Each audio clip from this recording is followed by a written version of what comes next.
I heard this story recently, and like Peter Weller denies it. Apparently, like when he was RoboCop, he was RoboCop, right? Like he was method acting. He was method acting, yeah. So this guy is like, they're getting ready to film this next scene. There's going to be like an explosion or something, and so he goes up to give him something like whatever they need for the next scene, and he's got a handful of Oreos in his hand, and he's like, like he's eating one, and Peter Weller says, "Robo wants a cookie." He's like, "Well, Robo's not getting a cookie. Like, if you want a cookie, you have to ask for one like a human being." I don't. And so he like they have this like little tiff, and they're like, "Are you ready?" And then he like yells down. And he's like, "No, Robo wants cookie." And they're like, so they call up to the guy and they're like, "If you got a cookie, just give him a cookie so we can do this." Yeah. And the guy's like, just shoves the whole thing in his mouth. And like chews them in front of him. Yeah. And then Peter Weller gets mad and like storms off, and they end up not being able to film. Wow. So it's funny because the guy's telling the story, and then they had like an interview with Peter Weller, and he's like, that piece of he doesn't know what he's saying.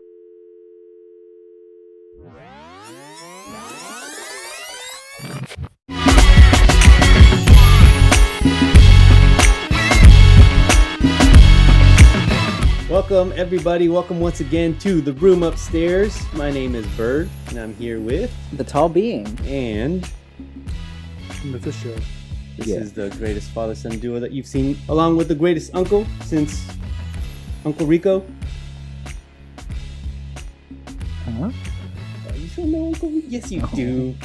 Uncle Rico. You know Uncle Rico. Uncle Buck. How about that? Okay, Uncle Buck. Yeah, that's pretty good. There you go. All right. Well, welcome everybody to the room upstairs. This is the podcast where we battle out remakes and originals. And other stuff sometimes. And mini battles. Yeah. So today we're actually going to be doing our Mighty Morphin Hour Ranchers, which is... I just have a list of stuff that we missed talking about before. Has happened since the last episode, and we're going to talk about that. And this time I'll try not to get up and leave. Yeah. Yeah, we had a little incident, huh? He has finally been restored. We paid the ransom to James Cameron. Michael Bay, sorry. They're the same person in my brain. Not the same person. The same person. But he's back now. So. Yeah. I've not received any texts about my daughter having a meltdown. So yeah. Hopefully, both of them will be good together today. Screw you, Michael Bay. One of them was so excited they kept coming in to talk about Michael Bay, and the other one was like, "Quit talking about Michael Bay. Don't say that." Yeah. So, today is not that. Today we're actually doing our Mighty Morphin Hour Ranchers, like I mentioned, which is when we just rant mightily about all the things that we haven't ranted about for about an hour or so. Yeah. And I just realized we're saying rant. Yeah. This whole time I thought you said rent. Well, our renters. I was like, man, Blockbuster's closed though. We're renting their time. Oh, gotcha. Mm-hmm. Yeah, so either way it works. We change it every now and then. Yeah. We talked about Morbius as the Morbin Hour Ranchers. Yeah, that's true. We actually do change it every time. Okay. All right, cool. Well, there you go. Let's go ahead and start with our socials. Go ahead and follow us on Facebook and Instagram. We're on there as the Room Upstairs Podcast. If you're watching, obviously hit the subscribe and all that stuff on YouTube. If you're listening, we're on YouTube. Find us there. If enough people subscribe on YouTube, we'll eventually go color. Colors. That'll be our anniversary special or something. Yeah. Enough of you subscribe that we can afford another 10. We'll do something. Yeah, we'll do something. But go ahead and subscribe. We could do it like I think it was Australia, where like the color like crept in and they were like Mm-hmm. Right now we're Werewolf by Night original. Mm-hmm. Maybe later on we'll go in color. I've never seen it. It's good. Recommend. Yeah, I know everybody does. So anyway, follow us. Room Upstairs Podcast. Actually, we got our mics fixed also. Yeah, we sound not like popcorn through a microwave this week. Last time was a big old mess, but we got through it. I blame Hayden. If you haven't checked out last episode, we battled that Transformers. Sorry. And that was a good one. Yeah. Today we're going to talk about Transformers. Yeah, we are. Never seen it. We've got a whole list of things that we're going to talk about, but we're going to start off with our Conan update. Mm-hmm. You got something? It's on Amazon Prime now. Nice. Moving around. So You can go watch it on Amazon Prime now. But no news on the actual new movie. Is that Barbarian or Destroyer? Both of them. Oh, really? And the Jason Momoa one. Oh, wow. I smell a battle. Yeah. It sounds like we should have a Conan day. Look, I'm debating, and you guys, maybe you can help us out. I'm debating if I want to do Conan next or RoboCop. Oh. I'm thinking about RoboCop. Because both of them are available. Yeah. And both of them are good ones. Yeah. One of them, actually, both of them are going to be part of the mini battle That's we're doing today, yes. right now. So, you want to go ahead and get into that? Let's do it. Okay, cool. All right. We're going to do our little mini battle right now. Yeah. So, as we've been doing, we've got a tournament, a bracket. Every week, we've got 2 film or show, whatever, composers that are going against each other. We battle them. Whichever one we like more, we vote. They win, move on. Next bracket. Until we have an ultimate winner. We've got a ways to go on the composer battle, so we would love for you guys to join us on that. If you haven't heard them before, you'll check it out right now, and then you can join us. Go back and listen to the battles from before. Check out the rankings, and get in on this. So, all right, well, let's go ahead and get into it then. Yeah. Well, today we are battling, as you said, composer for the original RoboCop. And the original 2 Conan movies, yeah? Barbarian and Destroyer, I think. He did all the RoboCops, which there was 3 of them. Oh, yeah. I forgot there were 3. Yeah. Can't forget that third one, man. No. You know that there was actually TV shows as well? Yes. Yeah. I've never seen those. Pretty sure it was a cartoon. I feel Yeah, but I'm talking about live action stuff. Yeah. I feel like a well planned out RoboCop TV show could be really cool. Or a Dread, like that feels like TV show material. I think that it could work, yes. And I don't think that the TV show that did come out worked. It's a crazy role. I mean, oh yeah, when you think about what he's the character that he's actually playing. It wasn't just RoboCop who lost his humanity, right? Peter Weller, like a part of himself. Yeah. That's right. Yeah. What's the name of the dude that played in the new one? He was Joel Kinnaman. Is that who it was? The dude from Suicide Squad. Yeah. Yeah. Yeah, he's a really good actor.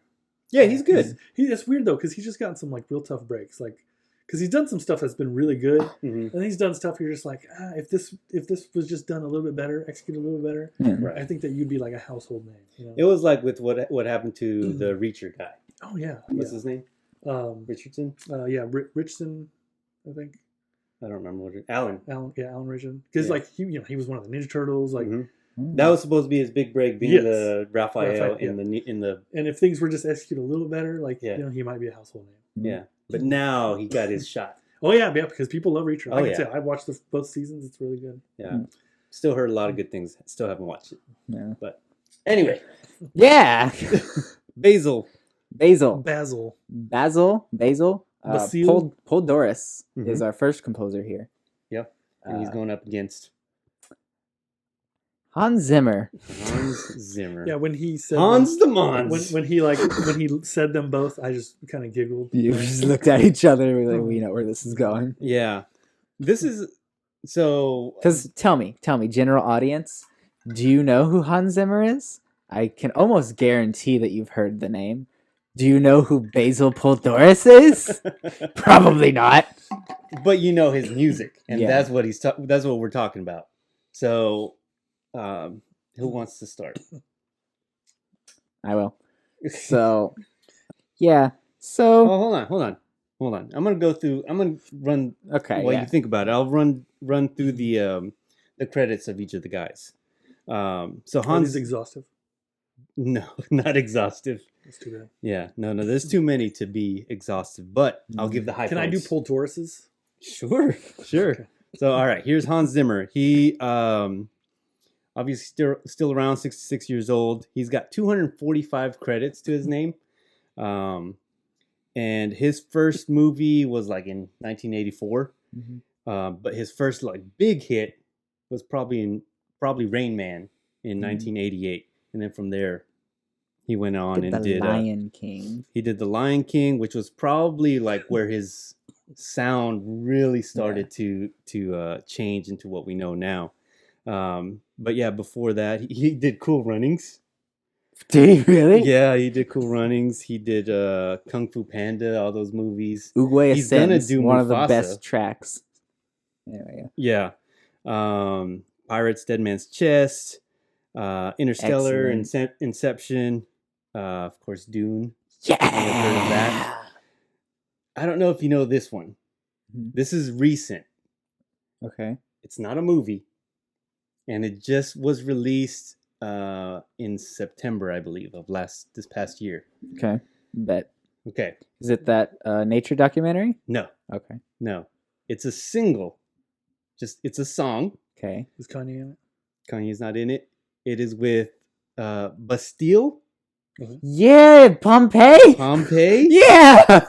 They contracted him to remix their song Pompeii, and it is epic. It's bizarre. It's like a orchestral version, and it's just the guy's just singing it on his own. It's almost like acoustic-ish. Mm-hmm. It's wild. You guys have to check that out. Crazy. Yeah.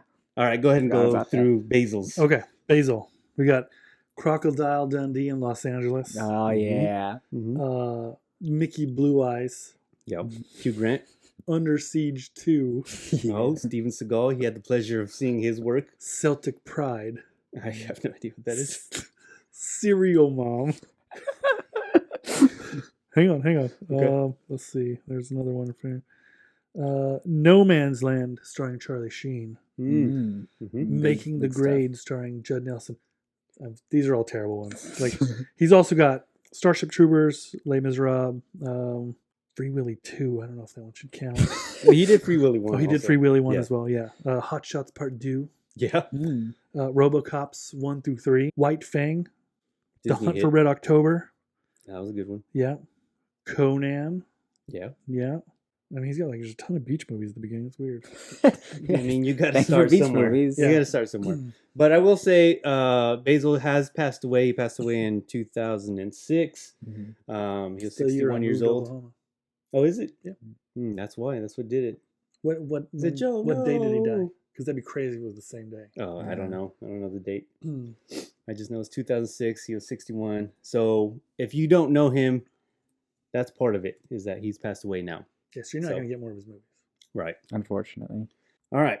Now, you've had some time to hear the movies. Mhm. And Let it simmer. Yep. What's it going to be? So Basil, I went into like a bit more of a rabbit hole with him than I intended to. Mm-hmm. So it actually started just trying to figure out how to pronounce his name. So I was like trying to find stuff, and I ended up coming across like these like hour-long little interviews with him, Uh-huh. Specifically from while he was scoring Starship Troopers, Okay. and he was just a delightful human. Uh-huh. Like he was a very laid back guy. Uh-huh. He talked about like his wife and daughter. His daughter was an ice skater that would do stuff to his music. Uh-huh. So a lot of times he was composing stuff with her in mind. Oh, that's sweet. Yeah, he's just he's happy. Yeah. So I was like, oh, sweet. Yeah. I do have to give it to Hans. You feel bad about it now. I do, because he's one of my new favorite people. Yeah. Like famous-ish people. I liked him. Hans or Basil? Basil. Okay. What about Hans? What does he do for you?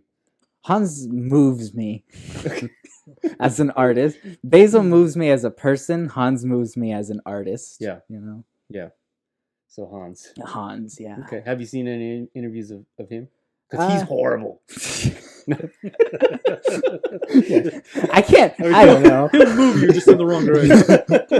I'm just kidding. I have no idea if he is. I read a few interviews, so I couldn't like get any tone or anything. Uh-huh. He just seems like He's regular. Yeah, he just likes doing the music a whole lot. Mm. He loved doing Dune. Like he dropped out of a well-paying Christopher Nolan movie to go do Dune instead, because he's like, I have a notebook full of stuff that I want to do for Dune anyway, because it's his favorite book. Yeah. He's like, all right, I can respect that. He seems like he's also a cool dude because he has started production companies with multiple people. Mm-hmm. So like to work with people like that, start businesses, you have to be good with people. Yeah.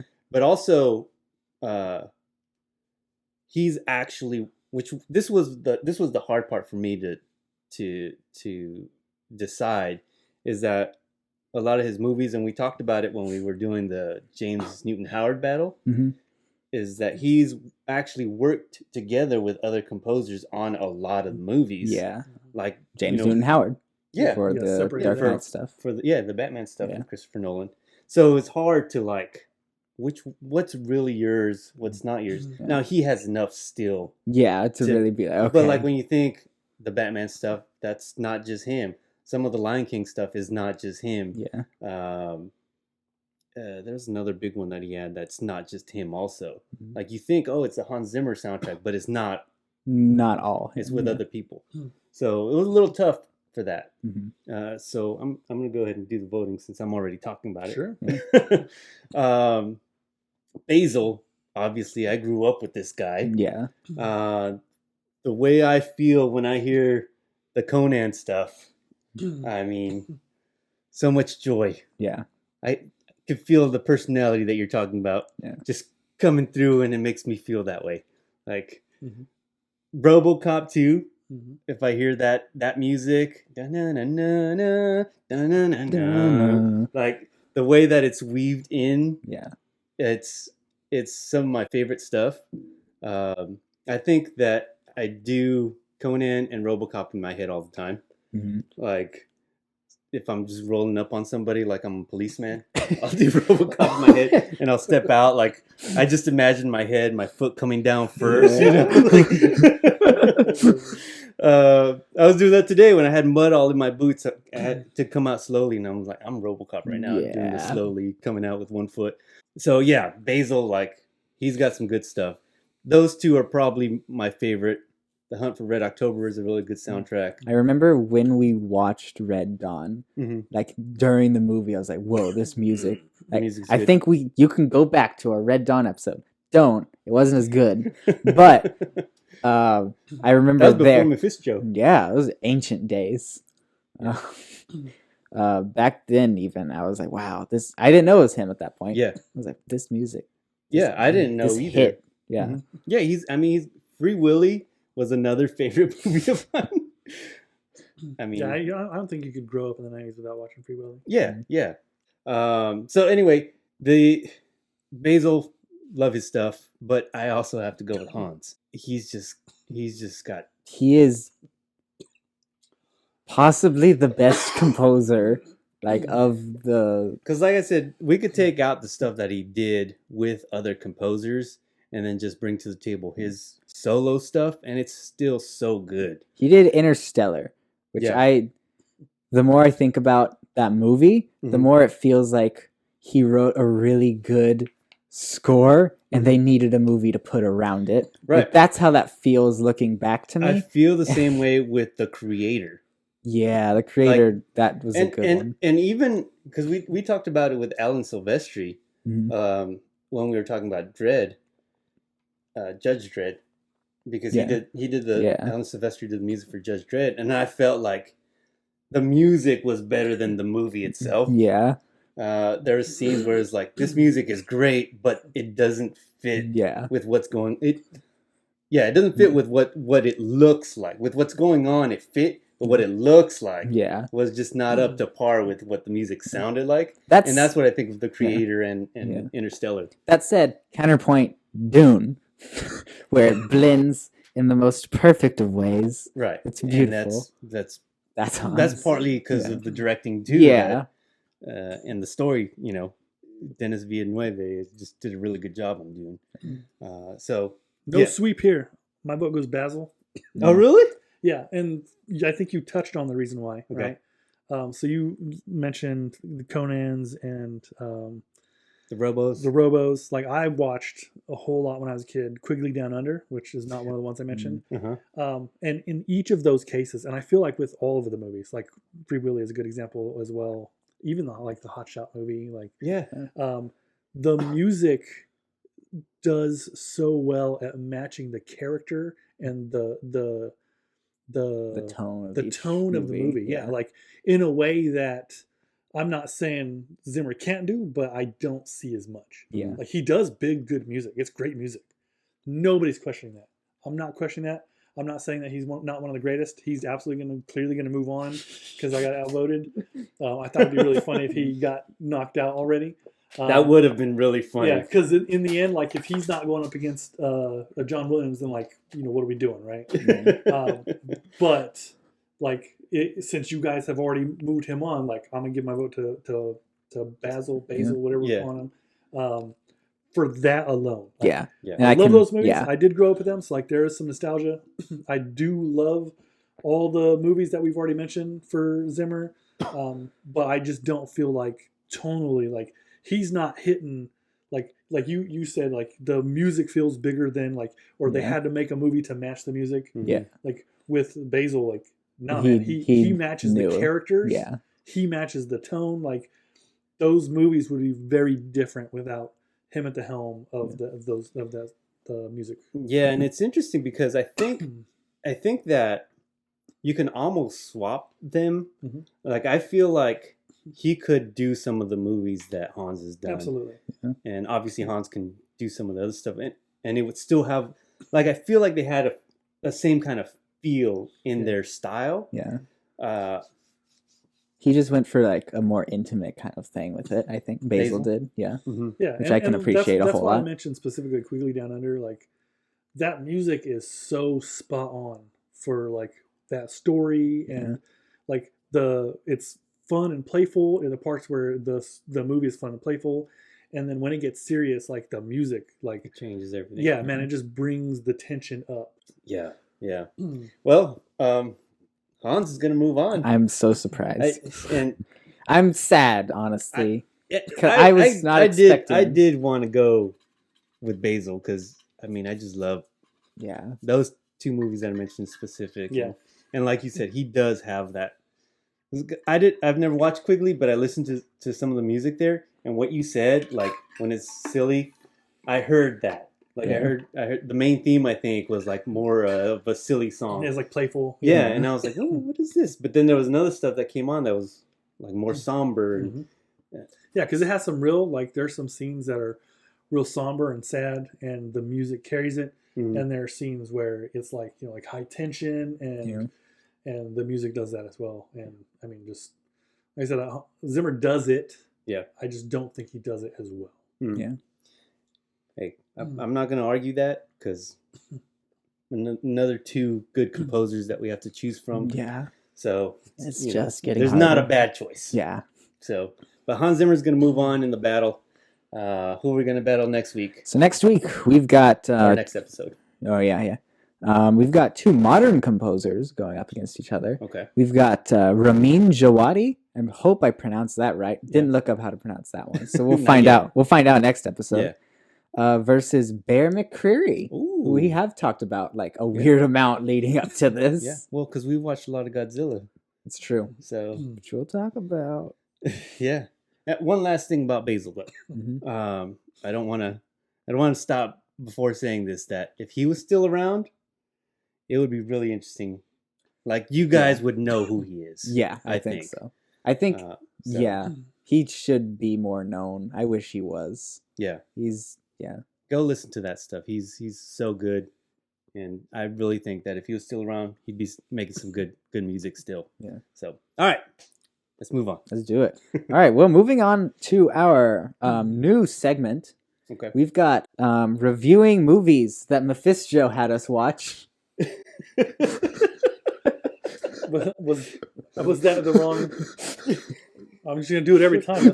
Yeah. Well, we're gonna have to. Come up with a name. I'll have it like fade in on screen, rubbing the beard. Yeah. Mm-hmm. I'll have the title show up like. So I had them watch Almost an Angel, starring Paul Hogan, not his Crocodile Dundee role. Yeah. If you don't know who Paul Hogan, it's Crocodile Dundee. That's right. Who that is. And Elias Koteas, who I think is fantastic. Yeah. And then the lady, I can't remember her name, but she also was in Crocodile Dundee. I'm pretty sure her and Paul Hogan are married. Uh-huh. And it is. I grew up watching it. Thought it was a fantastic movie. Yeah. And I made them watch it during the Christmas season. Yeah. So if you guys know this movie, Almost an Angel, let us know. I had not heard of this movie. It was from the 80s, right? It's not 90s. Is it 90s? It might be 90s. I think it was like right on the cusp there. Yeah, because it was a young Elias Koteas. Yep. Which if you don't recognize that name, that was Casey Jones in the Ninja Turtles movie. The originals, yeah. Yeah, the original movie. He was in what is it, NYPD Blue or Law and Order? One of those. 1990. Oh yeah, right on the border. He was also in that. I can't remember what it's called. We've talked about it before. It's a fantastic movie. It's got Denzel Washington where there's Elias like Koteas? the fallen angel. Yeah, Elias Koteas is in that too. Yeah, he's been in a lot of stuff. Yeah, I mean, he's very well known. You just may not know the name, but if you see the face, you're like, oh, yeah, that guy. That guy, yeah. Yeah. So, yeah, never heard of the movie. He was in that. It's good. It was a good movie. So it was. All right. So the story is the Paul Hogan character. He is a thief, He starts out in prison. right? Yeah. Yeah. And so he gets let out, or he escapes. No, he gets let out. His done his parole's term. over. Yeah, and he is not just a thief. He's like this like electronics genius. Yeah. And when you're introduced to him, he's like fixing the mechanism that closes or opens that's right. the door Yeah. at the prison. Yeah. Yeah. Very good with all the electronics. He can make it cameras do what he wants, open doors, anything that's electrical, he can manipulate it. With this like stupid old remote. It's got like one button on it. It's almost like the Zach Morris phone, Yeah. but like it's a remote. Yeah. And it does everything that he wants. He's that good. So he starts like he doesn't know what else to do. So he starts like robbing places. Mm-hmm. But he does it by dressing up. This is one of the best parts, right? So the first time he dresses up and looks really convincing. I thought it was actually him. Then share. He dresses up like Willie Nelson. Yeah. And to go rob a bank because he's like, well, they won't recognize me. So I'll dress up as this guy. Which is really great. And I was like, how did this dude get in the 90s, get Willie Nelson to come and do this movie? But it wasn't. It was actually It was him. Paul Hogan wearing like prosthetic like makeups and he looked just like Willie Nelson. Yeah. And then it was so successful that he goes and does it again, but this time dressed as Rod Stewart. Yeah. And he legit looks like Rod Stewart. But it's funny because when the police are like interrogating, they're like these people are saying Willie Nelson robbed the bank, right? So then he ends up seeing a kid. There's like a car coming, and he does this one act of bravery. He like shoves the kid out of the way, gets hit by the vehicle, and is in the hospital. And while he's laying there, semi-conscious, on TV, they're playing that. It was Touched by an Angel. Touched by an Angel, yeah. And he's hearing Touched by an Angel, but he's like absorbing it as if he is. He's like dreaming. Yeah, he's experiencing like, hey man, you did some dumb things, but we think that you can be good, and so we're going to give you another chance. We're going to send you back. You can't tell anybody though that you're an angel. Yeah. So he thinks that he's an angel. He thought he was getting a vision from God, and so he's like trying to be a good. Yeah, he's trying to be trying to redeem himself. That's the whole movie. Yeah. And it's so funny because a lot of the stuff is just so on the nose, like that. You know, like sometimes movies will subtly say things and you have to just capture it. But they're like, yeah, so I'm an angel because, God told me or whatever. Like he literally tells you everything. And it's just so funny the way that it's done. He like goes to a Catholic church and is talking to a priest. Yeah. He's like, I think our boss. Yeah, our boss. Yeah, he's calling him our boss. But everyone goes along with it because the way that he's talking about it is kind of subtle because he's trying not to actually say that he's an angel because he was told not to. That's right. And so everybody's like, oh yeah, I know God. And he's like, what, you know God? He's like surprised that other people would have read the Bible. Yeah, it's so funny. And then when he meets Elias Koteas, I mean, who's in a wheelchair? He's paralyzed or something, paraplegic. Right? Yeah.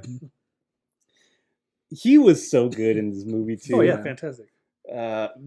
He brought the heart to that movie. I love the scene where they meet. Right? That's a good scene. Elias Koteas, he's like, so he's got like spinal cancer, and it's putting so much pressure that he like no longer can use his legs, and so he's got this chip on his shoulder, and so he's in a bar, like trying to drink away his sorrow. Mhm. And Paul Hogan's character comes in and is having a drink and just sees him being rude. And so he like steps out, like to be in his way, Elias Koteas' way, when he's trying to get past him in his wheelchair. And so like they have this confrontation, and he's like, I can't remember what he says, but essentially, Paul Hogan decides that he's going to sit down in a chair so that he's on the same level. Fist fight. Fist fight, yeah. Yeah, the other guys are like, whoa, whoa, whoa, whoa. And Elias Koteas is like, no, this is fine. Yeah, let's do this. Yeah. Yeah, it's so funny. But that meant a whole lot to Elias because he was like, so you see a guy in a wheelchair. He's like, no, I see a guy that's trying to pick a fight. Yeah, like, that's a good line. Yeah, that's a good line. Yeah, he got his respect that way. He's like, you see me as a person, not like a wheelchair guy. Yeah, but we're still gonna fight. They become like fast friends, right? Yeah. And then he meets Elias Koteas' sister, who is. Then the love story happens. There we go. Yeah. Mm-hmm. I love that her mom is like, hey, my daughter, she's been single for a long time. The mom was really funny. She was fantastic. Yeah. She was funny. Yeah. Yeah. A lot of good stuff about that movie. Won't spoil the ending. Very low budget movie. Yes. Because he had to pay Willie Nelson so much money to come through that he didn't have enough for everything. Yeah. Had to get them there. Had to pause their tours. But I recommend for sure to go check that movie if you just want to burn some time. Find Almost an Angel, and have a good time watching that movie. Yeah. Again, don't expect like superb acting, even though Elias Koteas was pretty good. We're not probably one of his first roles. Yeah, it's very early. You're not going to get like Sylvester Stallone, Judge Dredd level, right? Yeah. Because there's a difference with that too. Because that was like big budget, big stars. This is lower budget. Paul Hogan. Yeah. Paul Hogan, So talent level, there's a difference too. Absolutely. Even though you can argue like the Judge Dredd movie, talent level's a little wishy-washy there. But there's a clear difference still. But the way that it was told, it was a lot of fun. Yeah, it doesn't need any of it. No. It was just like, let's make this movie about this guy that thinks he's an angel, but he can't tell anybody. Yeah, it's really funny. So I recommend it. Almost an Angel. That was a good first pick. Yeah. We'll see what happens next. Yeah. Next episode. Quickly Down Under or something. Hey, I've got it. It's a great movie. Yeah. All right. So another real quick thing we can do. Okay. The Percy Jackson show. Yeah. Has been coming out. Mm-hmm. I think we talked about this a little bit back in December. Maybe the first episode. Maybe it might have been the first one. I don't quite remember. But I think by the time this episode is out, the entire show will be out. We are up to this. We're on 7. Yeah. So there's one more episode. Comes out on Tuesday. This will be out Wednesday. Yes. So the entire show out on Disney. Go watch it. Go watch it because I want season 2 personally. Yeah. So I don't remember if we had talked about this. Yeah. But I got into it because he tricked us. We were going to watch Mean Girls. Mean Girls.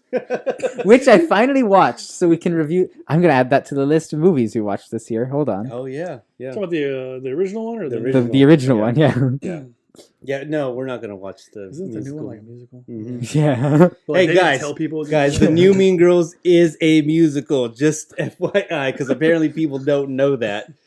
If you didn't know that there was a new Mean Girls. I didn't know there was until like days before it came out. So I knew there was a new one because I like seen images or something of it.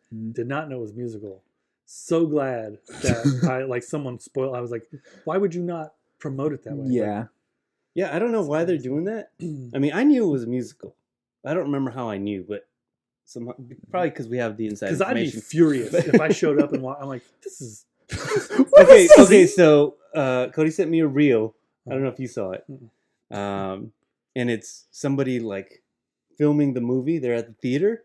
And so as soon as the first song comes on, you could hear everybody go, oh! It's so funny. Because they didn't know. Oh, that's they didn't know. Yeah, it's so funny that happened.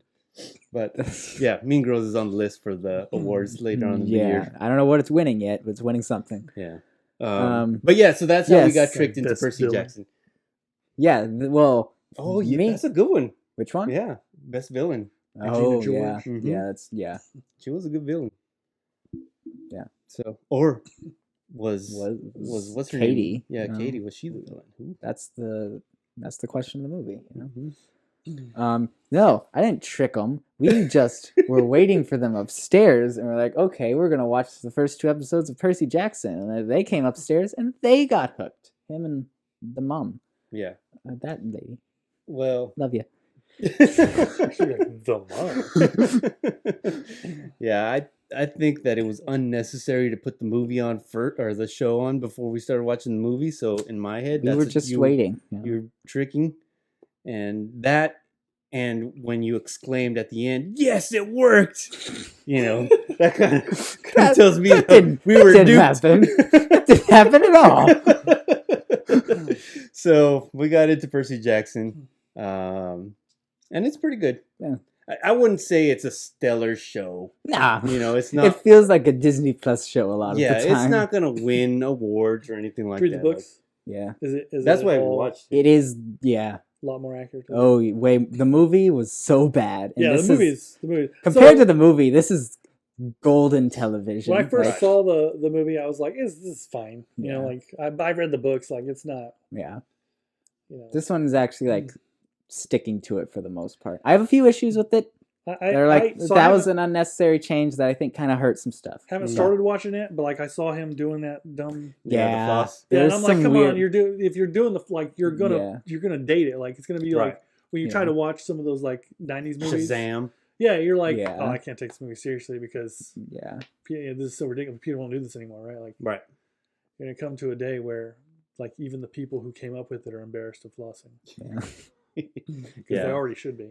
Yeah, I think they are at But this those point. things happen little. Like it's not a big part of the show. Yeah. Any of like those trendy stuff. Really, I think that's the only thing that really I feel like happened. there were a couple other references. Was there? But I can't tell. But you. it was minuscule. Is Yeah. what I'm saying. So I didn't have a problem with it.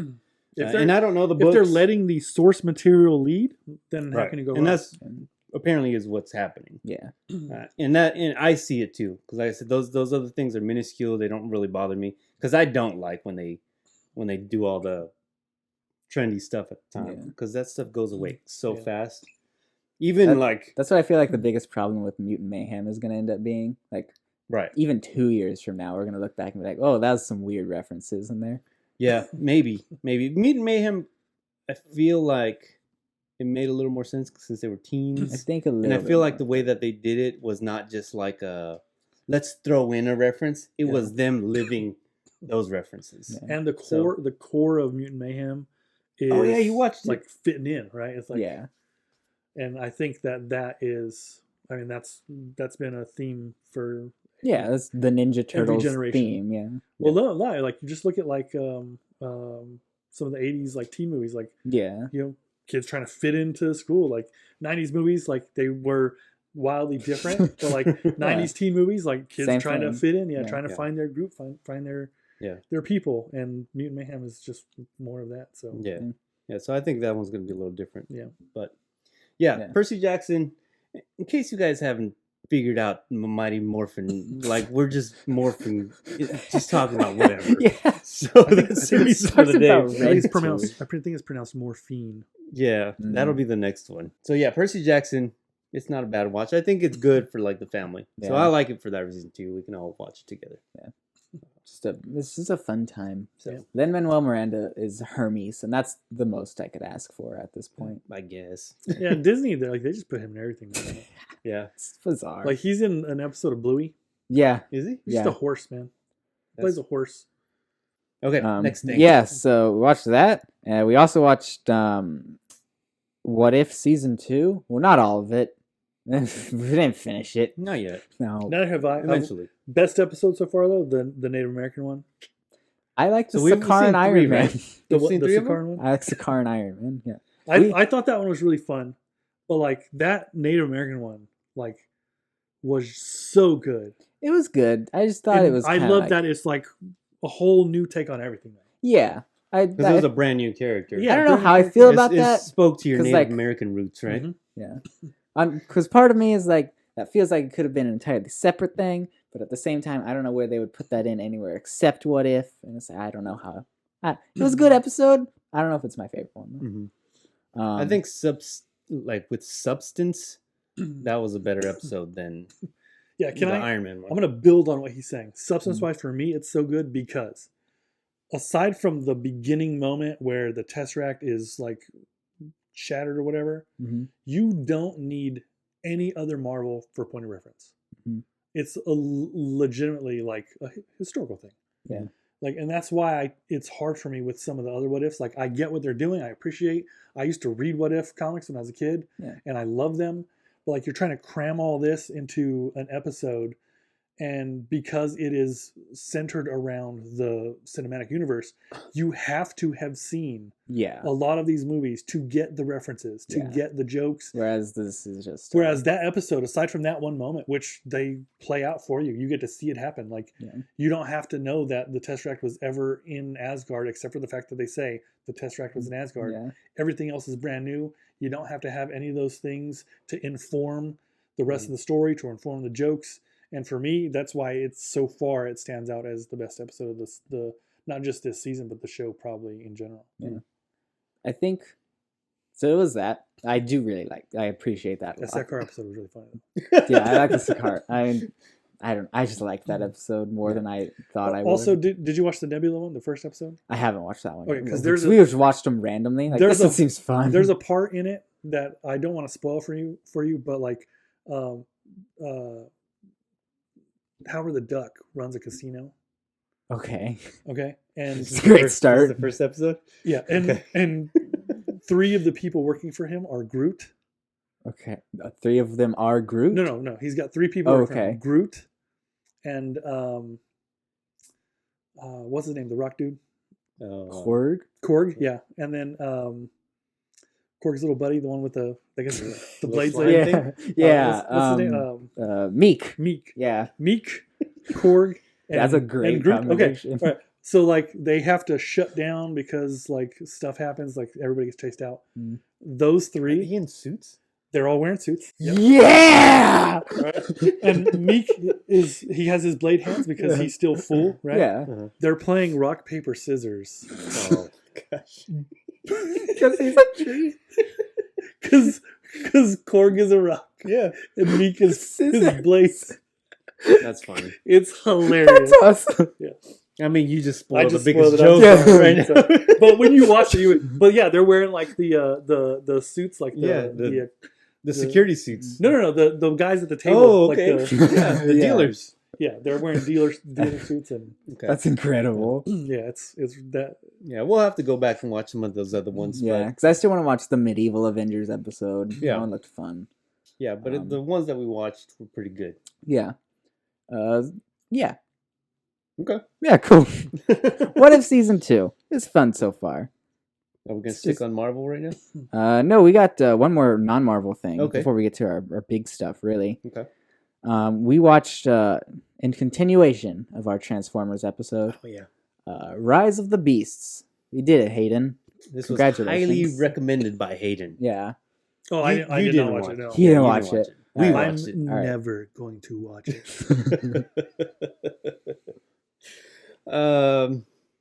I think that you should watch it. Oh yeah, he did say I should watch it. But I did not like it. I didn't love it, no. I did not like it. No. Hayden's opinion used to be a 10. Right? It's reduced to a 7. Oh man, 7. See, I was just gonna say maybe he got knocked down to a 9, but this was his movie of the year last year. That's if he was just like, you guys should watch this movie, then sure, okay. Yeah. But to the movie, I'm sorry, it's not movie of the year. Look, to each their own, obviously, right? Yeah. But no, I definitely had lots of issues with the movie. My issue is Pete Davidson. He's not funny in this movie. Pete Davidson was actually not too bad. I wanted his character. When he died, I cheered. I was so happy he was gone. Spoiler alert, man. Yeah, you're going to want him to go too. He's like, oh, you spoiled one for me. I spoiled one for you. Yeah, now we're even. Yeah, I didn't have too much of a problem with it. What happened after that was an issue for me. That was a wonky scene. Yeah, I thought it was cool. So like, there were still cool things. Like visually, the Transformers looked way better than the base stuff. I think. Yeah, you can they tell were more who's on who par with really for the most part. Yeah, they're more on par with the Bumblebee movie. The third act is just weird. The third act was It's yeah, for sure. like stuff comes out of nowhere. Mm-hmm. Like, so you can do that apparently. Okay, cool. Yeah, I feel like they spent too much time trying to set up the whole story, which I don't know that the story was strong enough to begin with to spend that much time on it. It's like the first Transformers in that way, where you're an hour and a half into the movie and you're like, the movie just started. Yeah, I think. Right. All the characters finally showed up. Yeah, and that's how it was. Like you didn't see the beasts until I don't know too how long far in. It was, but it was way in there. If you're gonna call your movie Rise of the Beasts, the Beast should play a very prominent role early on. No, because they're in like a prologue sequence, and then they just disappear Right. for a while. It's like, I mean, so I guess they were at the very beginning. Yeah, that doesn't count. Yeah, but it's playing on Amazon Prime. If you guys want to check it out, Yeah. if you have Prime, I'll probably watch it again at some point. I won't be against watching it. I'm not. It's just Wait, here's a question: would you rather watch that again or Almost an Angel? good question. Good question. Without a doubt. Without a doubt in my mind. So I would watch Transformers. I'm just more partial to action than like comedy or anything else. So I would go with Transformers. I'm more partial I'm more partial to comedy than to Pete Davidson's poor attempts. Right, but he wasn't the only one in it. Like he was the major Transformer, I guess. Yeah, it hurt the movie a lot. Again, I don't have a problem with him generally. He's funny sometimes. I just despised him in this movie. He was so annoying. I cannot explain it. Yeah, I mean, I thought he was all right. So, you know, it irked me. And Hayden loved him. So, you yeah. I think that maybe overall, which is funny to say, overall, I think Almost an Angel is probably a better movie. Like the actual cohesiveness of the story and how it played out, Almost an Angel is better. But I mean, you know, this is a schlockfest. Yeah, and it is what it is, right? Like it's a Transformers movie. Yeah, you don't go to this movie like expecting a like Academy Award winning performance. Right. You go to it because there's going to be some explosions. Yeah. Some big robots. I want that. And it wasn't quite a blow-up maybe a fest. cohesive story. Yeah. Yeah, it wasn't quite a blow-up fest like the Michael Bay stuff. So, you know, in that regard, it was, for me, it was between not the like the overuse of an inappropriate slow-mo. Yeah. No, it wasn't that. So, yeah, it was in between the Bumblebee and Bay stuff is where that one lands for me. So I still think Bumblebee, I mean, that's a pretty big gap. But it fills the gap real nice. Oh, yeah. Yeah, Bumblebee is still my favorite Transformer movie. Mine's still the original cartoon. All right, well, that's enough of that then. Yeah. That was Transformers. All right, let's get back to Marvel. It was a movie. Yeah. All right, what Marvel thing are we doing? All right, so. Some announcements, right? There's some announcements. Okay. This is the biggest win of the year. And we just started. Like, I don't know if there's anything that would make me happier, movie announcement wise, other than like maybe when Dune 2 comes out, being like, okay, we are officially doing 3. That would make me pretty happy too. But this was like, I was jumping out of my seat. So, it's official with the creative rework of Daredevil Born Again. Karen Page and Foggy Nelson are coming back. Yep. Yeah, they're officially back. They are. And Bullseye. Bullseye. Yeah. Yeah, very excited about that. He was very excited. Well, you know, he was a big Karen Page fan. Yeah. And then Bullseye, like both of them. I hear that they're looking at Tony Shalhoub to play Bullseye. It'll be the same dude. It'll be the same guy.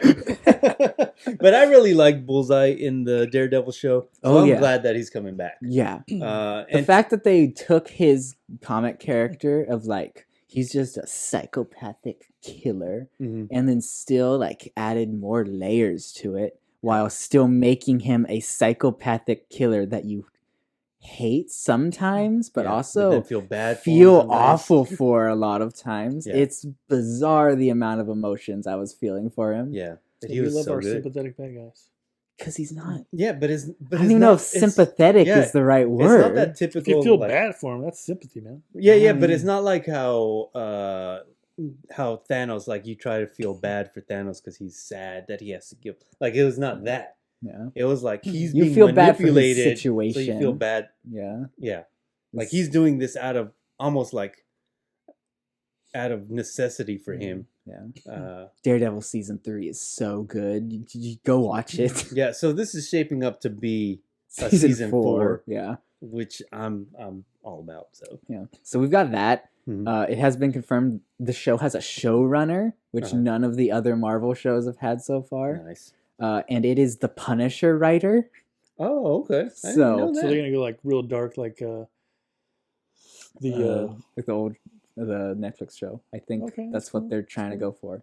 And I don't think all of the episodes will be directed by them, but it's been confirmed at least quite a few of them will be directed by the same people who did Loki season 2. nice. So I didn't know if they're gonna go like Mark Miller Daredevil Dark, where like Yeah. Bullseye's got brain cancer, and as he's walking down the street, every single person he sees is Daredevil, so he just Yeah. like Oh. goes on a killing them. spree. Yeah. Who knows? They might. Yeah. He's Well, so you haven't seen Daredevil season 3. I've not finished season 3. Do you know how Daredevil Bullseye ends off? Mm-mm. Do you want to know? No. Okay. All right. Okay. All right. Because that's gonna. So you guys like have talked about it enough, and I feel like I've got to watch it now. You especially should if they're watch all coming back. Yeah. because they are all officially Marvel canon now. Like they've been That's added right. to the Disney Plus timeline. Yeah. Of- All the Even Defenders. even defenders. Unfortunately, Yeah. So they're all coming back. they're all coming back. Season 4, it looks like. Yeah, it looks like we are still adapting Mayor Fisk, Yeah. which I'm so down for.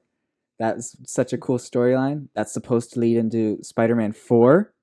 Yeah. He's going to reportedly going to be the villain of that movie also. Yeah. So I think there's some legitimate hype Yeah. starting to be built again. And Muse is a villain in this show, who's like he's sound based, I think. Oh yeah. So he's yeah. like a really cool Daredevil centric villain Mm-hmm. of like, oh yeah, he's the exact thing you need to beat a guy who can hear you from a mile away. Right. So this is where I feel like it hurts that we didn't go legit costumes with some of our Avengers, right? Like, Yeah. because if Hawkeye had been wearing like the traditional Hawkeye purple, costume, yeah. it would be so dope for like Fisk to like come into power and then be Yeah, like, these Dark are new Avengers, Avengers. Yeah, yeah. get some Dark Avengers. Yeah. Bullseye I- masquerading as Hawkeye, like that would be. So fun. I love that arc so much. Yeah. But they're doing. So the street level stuff seems to be playing out really, really good. Yeah. Because Punisher might even show up. There's talks, Yeah, right? That he's still supposed to he be may in the come show. back. But yeah, you've got all the Defenders that are canon now, so they could show up at any time. And the direction that they're going with Daredevil, what it seems like anyway, Yeah. is pretty good. Going into the mayor stuff with Fisk, going into Spider-Man. Now you've got them possibly all meeting up and doing some street level stuff, Yeah. which would be really fun to see. Yeah, because you could do like a riff on like the city is just overrun with crime and stuff, and just Yeah. have them fighting for their lives, you know. Right, like a Shit, shootout. what is Yeah, that? Because they had a story like that recently. It was a little different, but it was like Shadowlands. Yeah. Yeah. There's a lot of possibilities, and I think as long as they stay with that what they had before, Yeah. then it could be really good. Yeah. And it's hit and miss We'll see. Yeah. because we're gonna talk about Echo now. Yeah. It's, So like this is why we don't know yeah. if we should get hyped or not. Yeah. All right, so Echo, we'll do full spoilers on this. Okay. Too. Well, I won't do like real bad spoilers, but there are going to be some spoilers. Yeah. I wouldn't recommend keep watching if you haven't, you haven't seen it. Echo. Yeah. Okay. I've not seen Yeah, but you don't Okay. mind. You don't mind spoilers on this. No, yeah, I don't. Yeah. I'll Okay. probably end up watching it. I mean, it might not be reasonable. Like, And again, Yeah. I try not to give too big of spoilers, except for like the Transformers G.I. Joe thing. That was a big one. But other than that, yeah, Yeah. but that's one that like I said, they're both Hasbro. Like it's pretty easy to figure out. where that's going. Yeah, there's not a whole lot of directions you can go. Yeah. They're just everybody wants to do their like MCU There's- thing now. right? You know? Yeah. So Echo overall, I think it was a solid show. Yeah, I think it was Um, better than most of the Disney era Marvel shows. Yes, I think so because it wasn't as ambitious as some of these other shows. It was like It's not. Moon Knight was very ambitious, so like it failed Yeah, for me. I think I love Moon Knight just because Yeah. I love that character so much. The I think character he's is cool. I like the first couple episodes. Yeah, Mhm. but then when it bites off a little more than it can chew That's what I'm for saying. what it was already like what it's set up for. yeah, Yeah. So like, yeah. I don't think Echo did that. No, but I think that maybe the Falcon and Winter Soldier was also like trying to do a little too much. Yeah, I don't think And they it even failed. knew what they were doing there. Right.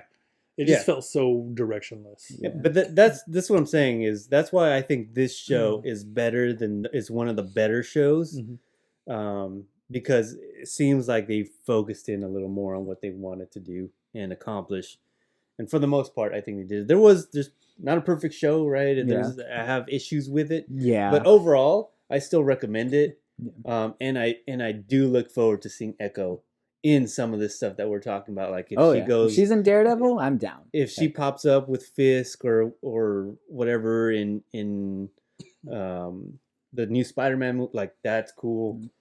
Because that's the thing is, we were talking about this as we were watching the show. Mhm. In Hawkeye, neither of us were really interested in the No, character. not at all. No one was looking at that and thinking, we should get a show about her. Yeah.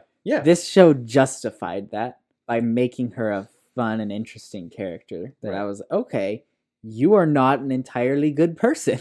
Yeah. I'm down. Yeah, And let's do a cool character. and not just that, but she was a deaf character. Yeah, Amputee also. yeah, But they did some really cool things with the whole deaf thing they did. that we haven't seen before on screen. Mhm. So that, like, for that, watch the show. Yeah, there's some stuff I was like, whoa, that was cool. Yeah. And the whole like sign language thing, technology that they had was really cool. This, I'm sure That- I means don't something, think- so I apologize. Just offended someone.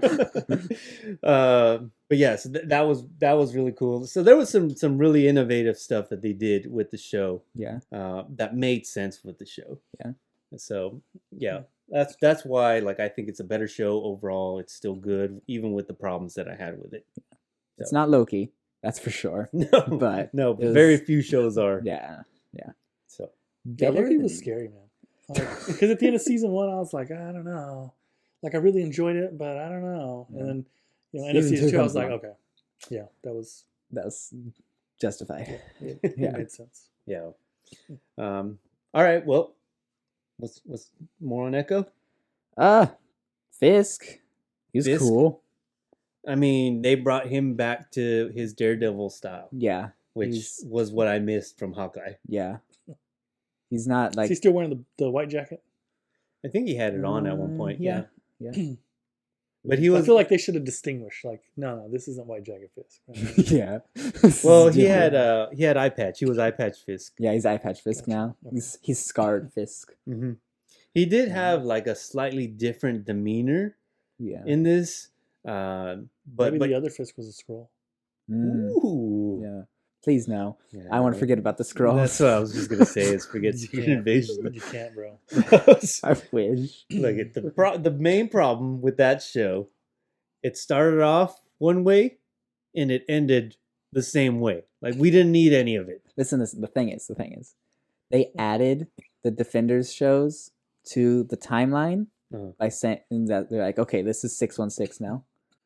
They can just take Secret Invasion off. Yeah. Just say, that was an alternate universe. That was a mistake. Whoops. That's true. I mean, There's a universe where the Earth got invaded by Skrulls, and now humans hate all aliens and go to war with them. Yeah. And if there's ever a time for them to I don't think fix some of anybody these would have blunders, Yeah. now is the time. Right. Yeah, I think that this new Deadpool movie is gonna blow things up. Like they're gonna do all kinds of multiverse stuff. I forgot that movie was coming out. Yeah, the only Marvel movie that's coming out. Well, because they already yeah. brought the X-Men in, right? Mhm. Isn't that the Marvels? Yeah. end Oh, scene? yeah. Mhm. Also, Which that's about to be on. okay, I forgot to mention that. And another thing. Remember, I was talking about that what was it called?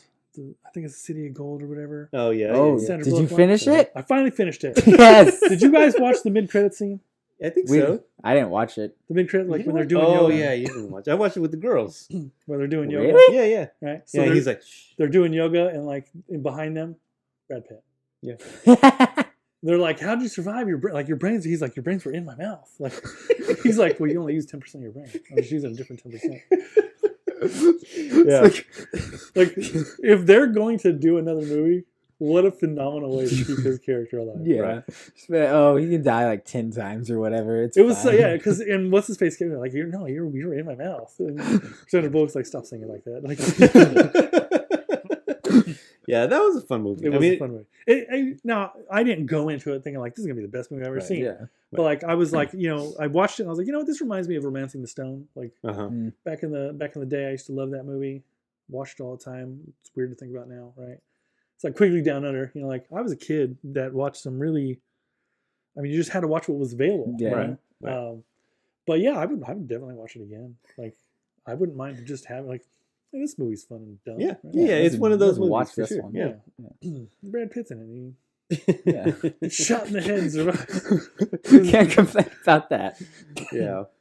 Well, that's finally got the review That's of right. that movie. Yeah. Go check it out. I guarantee it's better than that stupid Transformers movie. Probably. Oh, man. See, that's the thing, dude. Like, Sorry, Hayden. I know, man. I'm sorry, dude. All right. Yeah. So yeah, that was Echo. Mm-hmm. It was bloodier than Marvel shows. Yeah. It has. It some wasn't violence. quite Daredevil level violent. No. Like they were kind of The promising. fights were really good. I thought There the fights were really good in there, fights. too. Yeah, they were like This those girl- were Daredevil style fights. Like They they were. were clean. You could see the entire thing. Mm-hmm. It was good. Right. It wasn't shortcuts. Yeah. Yeah. This girl, Alakwa Cox. She's Yeah. really good. Yeah. She was really good. Like. The young her is her actual cousin. Oh, really? That's why they look so similar. Yeah. It's cool. Yeah. That was a good idea. Use a relative. We Yeah. said that about the Percy Jackson. Yeah. Percy Jackson. He was really good. Maybe they're related. Maybe that's what they're doing yeah, now at I Disney. have to go. They're just go getting all the find out. relatives. Yeah, your whole family's our slave now. Right. We own your soul. That's how they'll That's keep what you. they used to do, though, right? Yeah. All those Joke- Disney kids are adults, so like lives are a mess. Oh, Disney enslaved me. Mhm. Yeah. Joke's on you, Disney. We have Mickey Mouse now. Yeah. So, all right. I feel like I had something else on Echo, but I don't remember what it was. It was something good too. Fight, Fisk, the Mhm. not hearing Yeah, stuff. the death scenes. Uh-huh. The Daredevil fight was cool. Yeah. That was like peak interconnected universe stuff. Yeah. Just yeah, he's in a scene. It doesn't matter really. Like it does matter to Okay. a story, but we're not gonna focus on it. Right. And that one, I mentioned this somewhere. I don't remember where it was, but I mentioned it like that's how you do fan service, and that's how you insert a character where you're not forcing it. Yeah, Because he was in there as kind of a flashback yeah, in the beginning of the show, so like it made sense that he was around at that time. And yeah, so they just threw him in there. He was in there real quick, and you're like, "Hey, it's Daredevil, yeah!" And he does some cool stuff, and then you don't see him again. yeah. It's Yeah. like he, Yeah, I like when they inserted him into the Spider-Man movie. He like catches the brick. yeah, Right. That was good too. yeah. It's like makes sense. He's a lawyer. Yeah, it's He not his probably movie. knows Let's he- just be subtle about it. yeah, right? Yep. So I like that about it too. Yeah.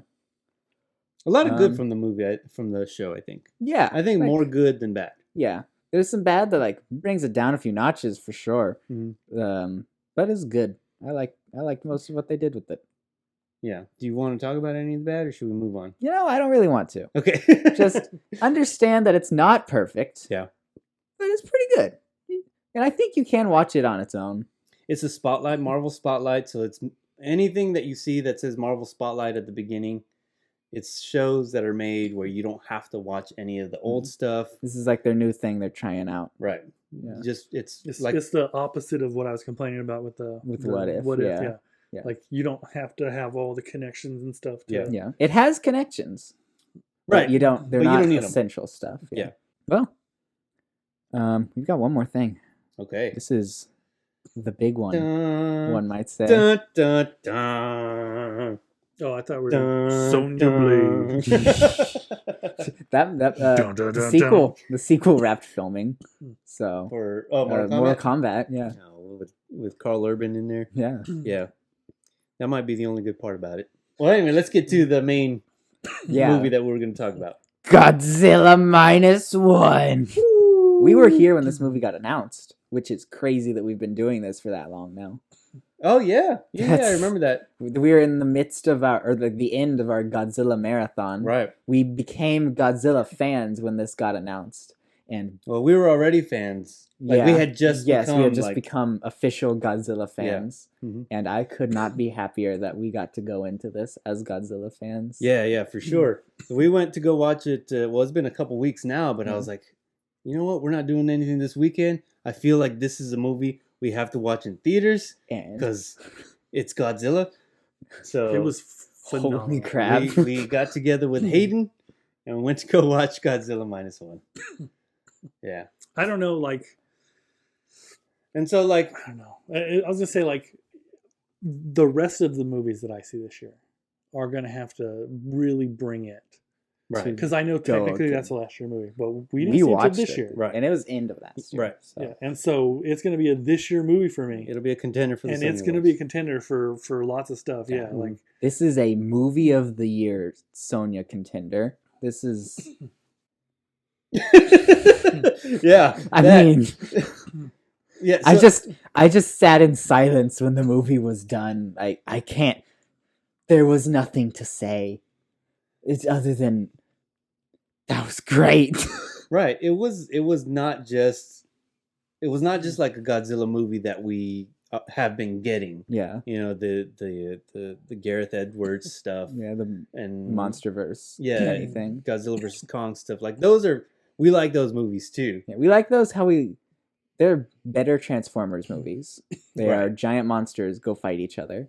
Right. And they're fun. and they've done pretty well, like keeping them coherent and cohesive. Like, Yeah, I like them better than Transformers movies. absolutely. Yeah. And again, it's Godzilla. Like Godzilla's just a good monster. Yeah. The powers that Godzilla has, the way that it crushes stuff. Yeah. He makes for good visuals. Yeah, and it's such a classic looking Godzilla in this movie. Mhm. With like his tiny little arms. Yeah. But he still is terrifying. Yeah. It's crazy how they do it. It was like a perfect blend of, because there was a lot of nods to the original Godzilla movie in this movie. Yeah. And they had some nods to Jaws too. Yeah. The Jaws movie.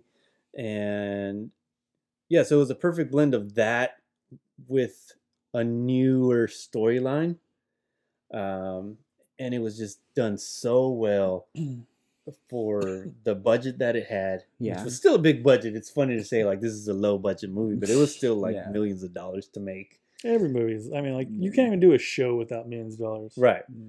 Right, but that's what I'm saying. Like, yeah, it was low budget. It only cost $1.2 million. If I had $1.2 million, like, but it does make a difference. Like, you know, I was, like we talk about shows. Like, I've not finished one or even started the other. But like Rings of Power, right? Mm-hmm. They're getting ready to do season 2, so I'm kind of interested in checking it out.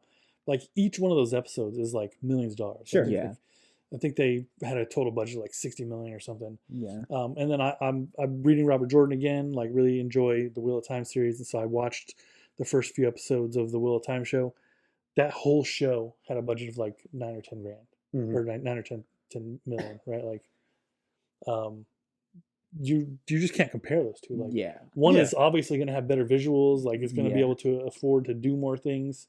And so like what you're saying, like I agree, like this is not the American monster versus Godzilla where you've got, you know, millions and millions of dollars and you can afford to do all this crazy stuff. But they do it well though. This movie did get Oscar nominated for best visuals. It Not should've. anything else, I don't think, but like to see it up against the MonsterVerse movies with such a bigger budget, more, like, and the then like, lead oh yeah, actor, this one has better. This one's actually gonna get nominated opposed to the MonsterVerse lead actor was great. Like the supporting cast was really awesome. Like, so you like root for them, man. I'll let it be known in case some of you don't know. It's Japanese, right? Yes, it's Toho. Yeah, Toho.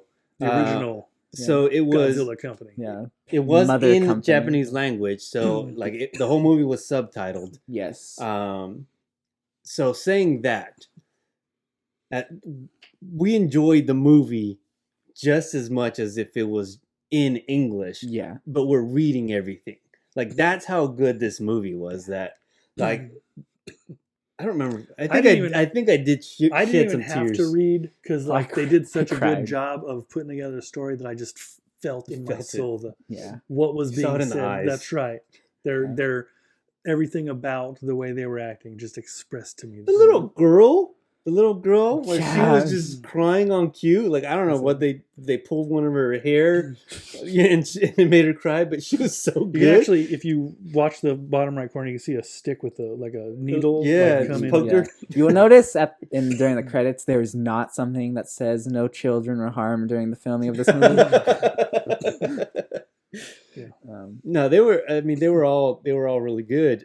But that's and I said this after we watched the movie that like if I can just hear it and not have to concentrate on the reading, I would probably enjoy it a little bit more. Mm-hmm. Because you can miss some things if you read, at least the way I read. Mm-hmm. Like I can't see the whole picture. I'm looking here. Yeah. So like that was my only complaint is like if I could hear it, I could see the actual picture at the same time and not miss anything. I don't think I did miss anything, but that would be like I'm nitpicking at that point, right? Like there's nothing really that I would complain about with this movie except for like, well, I had to read the whole thing. Yeah. And that really wasn't a problem for me. Because again, like I felt the emotions. I'm pretty sure I shed some tears in some of those parts. Oh yeah. I definitely did. Twice. Yeah. All the nods that were in there, they had the fan service with the music. I've listened to the score so many times already. Even the music, like specifically parts of the music that aren't the Godzilla theme are like the best parts of it. When that Godzilla theme hit, that oh yeah, when it hits, we looked at good. Yeah. We were like, yeah. Yeah. I don't know what to say about this movie. Is a Perfect Spice movie? Yeah. I think this is a 10 out of 10. This might be. That is, I don't know that I can rate it any lower than that. I saw it it's very late in the year last year. I watched with you the Everything Everywhere All the Time. Oh yeah. Mm-hmm. And like, man, that movie was like phenomenal. Like I'm still thinking about how good it was. Yeah. This movie is right up there with it. Yeah. I still some days just think about it like movie.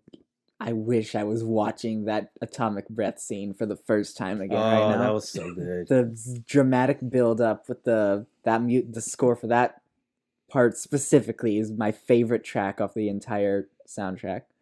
The build up with the scales, everyone just watching and then realizing what's about to happen and bolting, the complete and utter destruction that the shockwave has. Yeah, because it was not a direct hit to the city. Yeah, the black rain after and him just screaming up at Godzilla. Right, doesn't care at all.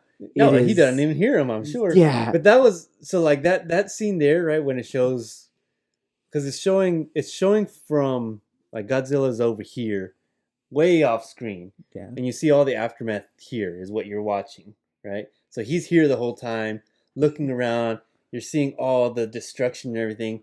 And I was thinking, like, where's Godzilla? Yeah.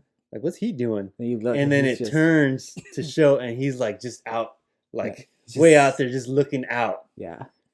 And just that scene, I was like, okay, yeah, you answered my question of what he's doing. He's just looking at the mess he just made and is very proud of it. And then the reaction after that with the guy that he's just like screaming. I mean, it was so good. Yeah, he did a good job, man. Yeah. Mm-hmm. The opening scene, they waste no time showing you Godzilla. It was giving me like Jurassic Park. I think I said that to you as we watched it. It was like this. That opening scene was really good. It's like how they're like, oh yeah, we're gonna show you the T-Rex immediately, and you are going to be terrified of it. Yeah, like that is the Godzilla opening. And from scene. A storytelling standpoint, like that opening scene played very heavily into the conclusion. And was like, I mean, it was just so well pieced together. Thematically, the entire thing is so tight. Yeah, of like, okay, it's simple, but it doesn't have to be any more complicated. It's got a tight story, it is good and perfect. I don't know. Like, yeah, definitely one of the better movies that has come out in a long time. Yeah, like you said, everything, everywhere, all at once was really good. But like, there was things in that movie that I wouldn't recommend it because of certain things in that movie. Godzilla, I highly recommend. Yeah. Everywhere, I recommend that to certain audiences only. So that brings it down. Adult audiences who can handle some violence and stuff. Yeah, because that stuff's not for everybody. Like, no, let's be real. Like, one of the reasons my wife doesn't watch a lot of stuff with me is because like the violence. Like, that Godzilla movie was, it was a tight movie. It was really good. Cannot sing high enough praises. Yeah, because it was not gratuitous violence either. It wasn't just like, let's have them blow stuff up just to blow stuff up. Oh yeah, and that's part of like the when I was talking about the American ones, like, let's be real, like, he just be smashing cities. Like, the only human response we get is like the one main or two characters. Yeah, right. Like whole portions of cities are dying. Like this, you feel it. You feel the weight of it. Like, you got to see people on the roof doing the news report, and then that building falls over. Like, you can feel the aftermath. Like, the devastation feels real, and they do a really good job of showing. Like, because I mean, at the heart of it, is a part of the story is like this dealing with the aftermath of the entire story is aftermath. Yeah, like and that is and the it's, main. I feel like there's like a really heavy, because it's, I mean, let's take. But it's not even aftermath of Godzilla. It's just aftermath, like World War II, like violence. Yeah, that is the PTSD. Yeah, that is one of the themes of the movie is aftermath, redemption. Yeah. This horrible thing has happened. How do we move on? And then you got Godzilla showing up. Like, this horrible thing keeps happening. Like, how do we rise above what we've done, what we were? Yeah. And can we move forward? Can we stop this? Yeah. And after reading the director's thing about, like, it's not necessarily supposed to be, but when he was working on it, he specifically wanted it to possibly, like, you could interpret it as a pandemic, like COVID pandemic metaphor. Like, that was one of his goals, was I want it to be possible to interpret it that way. Yeah, and a lot of times I was like, okay, maybe I'm reading too much into it in some parts of, like, I feel like that was kind of representative of a certain thing, or this is another thing. Like, oh, you could have taken the shot at the beginning. Maybe that would have killed him at the very start. No one knows, but or maybe you'd be dead and you would not be able to deliver that last arsenal. Yeah, we don't know what would have happened. Right. But yeah, I didn't get that at all. I was invested in the story that was being told literally. He was trying to read. Right. Yeah, but I mean, I could see. I think that's a loose metaphor. Yeah, I mean, it's not meant to. You're not meant to watch it and think, "Wow, that was a COVID metaphor movie." Right. I'm gonna take a picture of my last BM and be like, "That's a exactly." Yeah. Yeah. And the hype is real. I mean, the movie stayed out in theaters longer. It's coming back in black and white. It's coming back in black and white. So if you didn't get to watch it in theaters and you've been hearing all the hype and you're hearing this now, like, dang, I still haven't seen it. It's coming back in black and white. And this makes sense to watch in black and white also. Because again, it feels like the original Godzilla movie brought up to an 11. Which was in black and white. Yeah.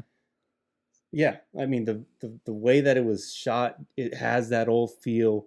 Yeah. But not as cheesy looking as from the 50s. I mean, there's still elements of it. Like his design is the original Godzilla design, more or less. But yeah, but it doesn't show. It's he still looks really good. Yeah. So that's the thing. He looks like a monster. Yeah. Like his eyes. Yeah, his are eyes so are scary. They're just like dead. Yeah. That's why that opening scene is so good. Yeah. Like they're just staring at you. Yeah. So it's coming out in black and white. Go watch it in theaters if you can. I mean, this is a good one to watch in theaters. I don't normally be like, watch it in theaters. Yeah. I just if go watch it. If there was one to watch in the theaters. This is a fun one to watch in theaters. Yeah. So we're going to have to do a spice rating, which we're kind of revamping our spice meter. Mm-hmm. I don't even know what spice means. That's what I'm saying. So we're reworking it. I think I've been giving stuff real high spice, and it should not have had spice. So we're gonna redo it. We'll have to talk about that, and then we'll do a spice meter on Godzilla Minus One. Just know whatever it is, it's perfectly spiced. Whatever it is. Mm-hmm. This is gonna be the first perfect one. Maybe Spider-Verse after that. Yeah. So, all right. Well, we got anything else? I don't. We got to end with that. And on a good note, high note with Godzilla Minus One. In my head, I thought of a joke, but it's real dumb, so I'm not going to say it. But you were really laughing in your head. Yeah. It was coming through on the outside. All right. Well, follow us on our socials again. The Room Upstairs Podcast. We're on Facebook. We're on Instagram. If you're listening, we're on YouTube. You can watch us and like, comment, all that. If you're watching us, like, comment, all that. Yeah. So, I gotta go take a dune. All right. So, did we decide? Are we gonna do Conan or RoboCop? I say RoboCop. Next episode, we'll be battling the 1980s RoboCop versus the 2000 version of RoboCop. RoboCop. Yeah. Maybe that's my new one. Yeah. Oh, that's for the new year. All right. Yeah. We'll see if it works. New year, new can't force catchphrase. something like that. Yeah, no, for sure. So, we'll see. But that's fandom for you. Forcing stuff. There you go. Until next time, guys. We'll see you.